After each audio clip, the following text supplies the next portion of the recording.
كل كنت dumar hadii la isu wada keeno kol waxaan helayn waa noqday maanta waxaan ka hadlaynaa qaybtii labaad lateral device ama afmaldaha qaybtiisa la yidhaahdo madaxumaageen oo inta badan loo isticmaalo suugaanta horey waxaan uga soo hadalnay cmail oo kaliya aan ka sheegnay metaphor oo ah sarbeeb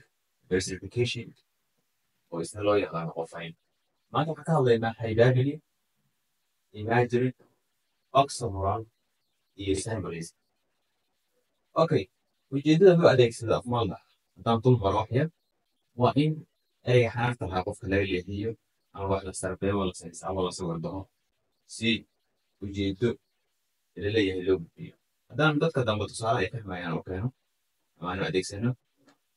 haddii aad qof hadid u geynaysa hadiyadda waxaad jeceshahay in la qariyo oo iyadoo qorsan qofka aad u geysa sidaas ila mid ah sugaanta waxay adeegsataa afmalda ama qolyaha abuurka waxay adeegsataa afmalda si ay u daboolaan ujeedada dhabta ah oo dadka aan loo wada qayxin yani in hal qayxana wada isticmaalin okay waxaa ugu horreeya hyperbole waa buunbuunin extreme exaggeration waa buunbuunin tix iyo tiraab labada way gashaan haddaa qof ku tiraahdo konton jeer baa kusoo wacay waa buunbuunin matalan baa kusugayn waa buunbuunin xagga sugaanta haddaynu aadno kaa-ugaas waa tuu lahaa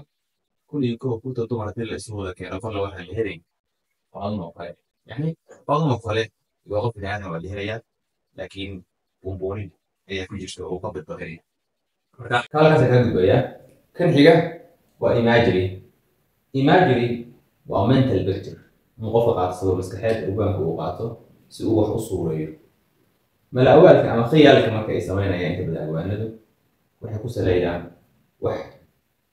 dabiici ama waxyaaba caadi oo inta badan biniaadamku ay fahmi karaan ama ay garan karaan ba ku suureeya marka waa mental picture marka ama sabab maskaxeeda awaanku qaato xaafatada khiyaalka ama mala-awaalka ayaa layihahdaa imagery kan xiga waa oxymoron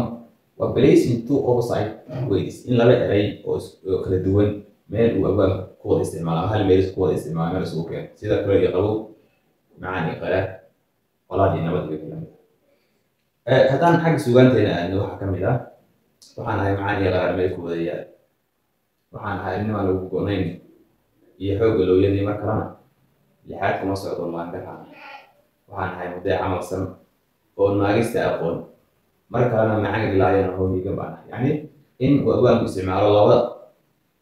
kelmadood oo aan iskeenin ama dee opposite isku iska soo jeedo ayaa la yidhahdaa maxay oxymoron baan ingiliishka ku oranaya okay symbolism waa representing idea of qualities waa shay matalaya it means in awaanku uu halqabsi sameeyo kale tusaale isagoo qof ka hadlay gabar ka hadlay inuu geeni ku halqabsado isagoo nin geesi ka hadlay inuu lidax ku halqabsado marka